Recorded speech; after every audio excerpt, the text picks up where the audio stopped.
我哋要做嘅並唔係順住佢嘅急躁，而係同佢嚟個當頭棒喝，醍醐灌頂，要讓佢有叮一聲嘅諗法，敲落佢嘅頭度。陪湯藥啊你！湯藥啊嗱！Hello， 大家好，又嚟到人際關係系列嘅 topic 啦。同事請你幫手，但你又真係幫唔到，拒絕人哋又驚關係會變差。今日就教大家一招幫，其實唔一定係直接幫嘅。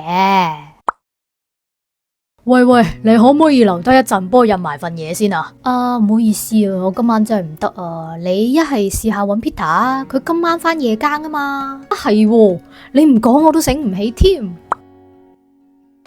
喂，你可唔可以借你公司賬號嚟啫？我意思唔知點解入唔到啊，我淨係想去 print 啲嘢，好快嘅啫。但我而家用緊啊。嗱，一係咁。我搵 IT 部嗰個同事電話俾你，你打上去叫佢幫你搞個賬號啦。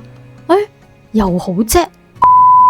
嗱，大家見到啦，你係冇答應借個 AC 俾人啦，亦都冇答應留低幫人做埋啲嘢噶。但係點解可以拒絕得咁順暢，拒絕得完全唔尷尬呢？因為剛剛嗰兩個例子都係有做到，冇直接幫。但係有間接幫，間接咁樣提供其他解決辦法。尤其人一急起上嚟個腦就淨係諗到一個解決方案就去做噶啦。而當對方心裏邊得返一個方法嘅時候，你居然 say no， 對方就會更加急躁噶啦。我都已經冇辦法先揾你啦，你仲推我？咁所以我哋要做嘅並唔係順住佢嘅急躁，唔係順住佢嘅焦慮，而係同佢嚟個當頭棒喝，醍醐灌頂，要讓佢有叮一聲嘅諗法，敲落佢個頭度。陪湯藥啊你！湯藥啊嗱，自己有啊做。自己有啊！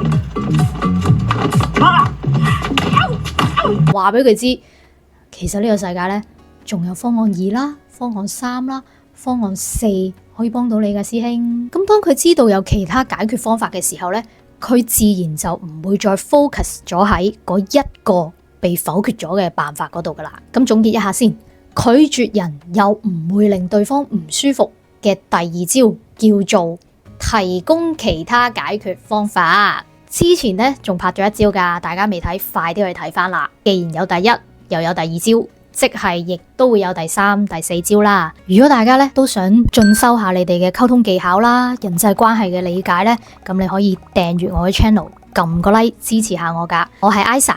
我唔單止淨係會拍人際關係嘅系列啦，我仲會拍個人成長啦、情緒健康啦等等嘅議題。咁如果想自己更加進步、更加成熟、更加有智慧咁樣去應對生活嘅話咁就一齊撳個掣訂閱我。好，咁我哋下次見，拜拜。